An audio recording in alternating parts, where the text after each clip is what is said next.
ఇది చాలా దౌర్జన్యంగా ఏకపక్షంగా నగరంలో ఉన్నటువంటి 5 ఎకరాల విలువైనటువంటి భూమిని ఈ కమిటీలో ఉన్నటువంటి కొంతమంది వారి మూలంగా ఒక 2 ముఠాలుగా ఏర్పడిపోయి, ఒకటేమో తెలుగుదేశానికి సంబంధించినటువంటి ఎమ్మెల్సీ, తెనాలి ఎమ్మెల్సీ, ఇంకోటేమో ఈ భూమికి సంబంధించినటువంటి ఎప్పుడో అర్బన్ ల్యాండ్ సీలింగ్లో ఇచ్చేసినటువంటి అగ్రిమెంట్ రాసినటువంటి వారు, వీళ్ళందరూ కూడా కలిసి 2 వర్గాలుగా ఏర్పడి రోడ్డు మీద ఈ విలువైనటువంటి భూమిని కబ్జా చేయాలని ప్రయత్నం చేస్తారు. ఈ కబ్జాకోరులకి కానీ వీళ్ళందరికీ కానీ బలం ఎక్కడొచ్చింది? ఈరోజు కూటమి ప్రభుత్వం అధికారంలోకి వచ్చిన తర్వాత వైఎస్ఆర్ గారి హయాంలో కానీ జగన్మోహన్ రెడ్డి గారి హయాంలో కానీ ఎప్పుడు కూడా ఇలాంటి సంఘటనలు జరగలేదు. అర్ధరాత్రి పూట బుల్డోజర్లతో ట్రాక్టర్లతో ఇలాంటి దౌర్జన్యం జరిగింది అని అంటే ఎవరు దీనికి సంబంధించి బాధ్యత వహిస్తారు? ఎవరు కూడా 24 గంటలు గడిచినప్పటికీ కూడా ఎక్కడా కూడా కేసు నమోదు చేసి అరెస్టులు లేనటువంటి సందర్భంలో ఏం మాట్లాడాలి? ప్రభుత్వం కళ్ళప్పగిచ్చి చూస్తాం. విద్యాశాఖ మంత్రి లోకేష్ ఏం చేస్తూ ఉన్నారు? లోకేష్ దీని మీద ఇంటర్ఫీర్ కావాలి కదా. ప్రభుత్వము తీసుకుని ప్రజల అవసరాల కోసం ఉపయోగించాల్సినటువంటి అవసరం ఉన్నది. కాబట్టి మేము ఒకటే డిమాండ్ చేస్తా ఉన్నాం, ఈ భూమి విలువైనటువంటి భూమి వైఎస్ఆర్ కాంగ్రెస్ పార్టీ ప్రభుత్వ పక్షాన ఉండాలి, ప్రభుత్వం చేతిలోకి వెళ్ళాలి. అంతే తప్ప కొంతమంది కబ్జా చట్టంలో ఉన్నటువంటి లోపాలని లేకపోతే వ్యక్తుల్లో ఉన్నటువంటి లోపాలని ఆసరాగా తీసుకుని దీన్ని కబ్జా చేసేటట్టు దానికి ఒక 2 గ్రూపులు 2 వర్గాలు కొట్టుకుంటూ ఉన్నాయి. ఇది సరైనటువంటిది కాదు. ఇది విలువైనటువంటి భూమి. శాతవాహన కళాశాల ఈ నగరంలో ఉన్నటువంటి పెద్దలందరూ కూడా గతంలో ఒక సామాజిక వర్గానికి సంబంధించిన వారందరూ కూడా కలిసి దీన్ని ముందుకు తీసుకొచ్చి నగరంలో విద్య అందరికీ అందాలని చెప్పని పుర ప్రముఖులందరూ కూడా ఏర్పాటు చేసిన అండవల్లి సత్యనారాయణ గారు కానీ రామశాస్త్రి గారు వీళ్ళందరూ కూడా. కానీ ఈరోజు దీన్ని కబ్జా చేయడం కోసం దౌర్జన్యం చేస్తూ కూడా చేసినటువంటి పరిస్థితి చూసాం. కాబట్టి విద్యార్థుల పక్షాన ఆ భూమి ప్రభుత్వానికి చెందాలి అనేది వైఎస్ఆర్ కాంగ్రెస్ పార్టీ డిమాండ్. అక్కడ ప్రభుత్వం అక్కడ విశాఖపట్నంలో 1,00,000 ఎకరాలు తీసుకోవాలని చూస్తుంది. అమరావతిలో వేల ఎకరాలు 1,00,000 ఎకరాలు పైగా తీసుకుంటున్నారు. ఎందుకని విజయవాడ నగరంలో నడిబొడ్డులో ఉన్నటువంటి 5 ఎకరాలని మీరు ఎందుకని స్వాధీనం చేసుకోలేకపోతున్నారు? మీరు సమాధానం చెప్పాలి. మీరు దీని మీద సీరియస్గా తీసుకోవాలి. సీరియస్గా 48 గంటలు గడిచింది. దీన్ని సీరియస్గా తీసుకోకపోతే ఈ కబ్జా వెనక, ఈ గ్యాంగుల వెనక ప్రభుత్వంలో ఉన్నటువంటి పెద్దలందరూ కూడా ఉంటారు అని చెప్పని ప్రజలందరూ కూడా భావిస్తారు. కాబట్టి తక్షణమే స్పందించాలి. ఎందుకంటే ఇవాళ ఆయన చంద్రబాబు నాయుడు గారు టెలికాన్ఫరెన్స్లో చెప్పారు, నిన్న ఎమ్మెల్యేలు ఎమ్మెల్సీలు క్రమశిక్షణగా ఉండాలి, మీ అందరి జాతకాలు నా దగ్గర ఉన్నాయి అని చెప్పారు. ఈ ఎమ్మెల్సీ జాతకం కానీ ఎవరైతే అర్ధరాత్రి పూట బుల్డోజర్లతో లోపలికి దూరి పగలగొట్టారో వాళ్ళందరి జాతకాలు మీ దగ్గర లేవా? ఇంటెలిజెన్స్ లేదా?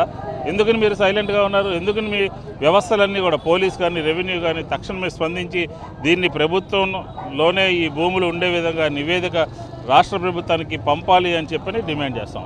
దాంతోపాటు డిప్యూటీ మేయర్ శైలజారెడ్డి ఉన్నారు. మేడం చెప్పండి, ఎప్పుడైనా విజయవాడలో ఇలాంటి పరిస్థితి చూసారా మీరు? ఎప్పుడు కూడా అధికార పార్టీ తెలుగుదేశం పార్టీ గతంలో కూడా చూసాం మనం. విజయవాడ నగరంలో ఎక్కడైతే మంచిగా కోట్ల రూపాయల భూములు ఉంటాయో అవి గతంలో కూడా కబ్జా చేసినటువంటి పార్టీ ఏదైనా ఉంది అంటే తెలుగుదేశం పార్టీ.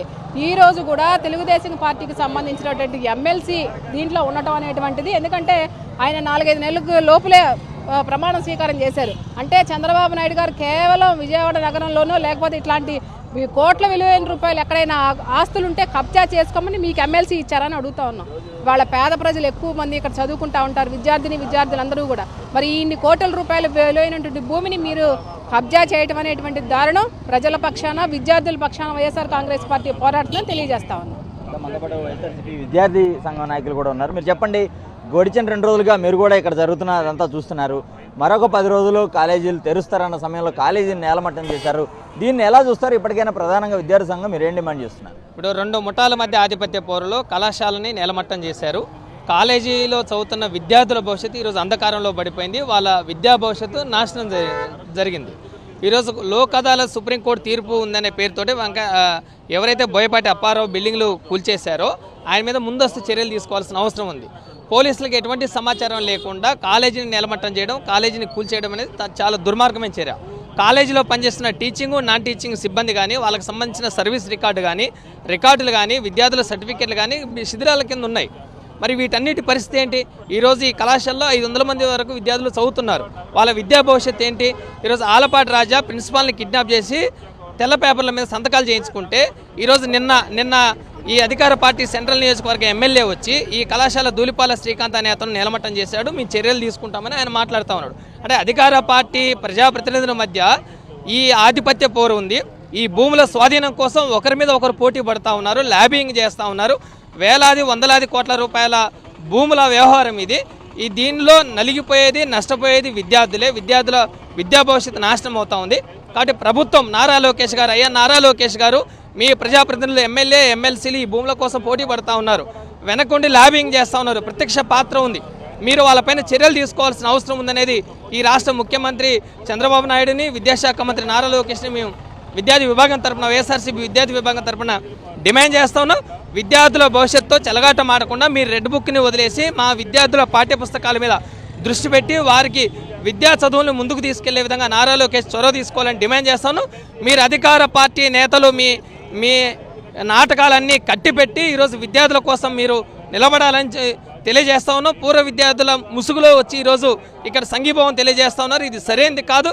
నిజంగా మీకు చిత్తశుద్ధి ఉంటే ఈ కళాశాలని స్వాధీనం చేసుకుంటామనే ఒక ప్రకటన మీరు జారీ చేయాలి, ఉత్తర్వులు ఇప్పించాలి, విద్యార్థులకు నష్టం జరగకుండా చూడాలని వైఎస్ఆర్సీపీ విద్యార్థి విభాగం తరపున డిమాండ్ చేస్తున్నాం.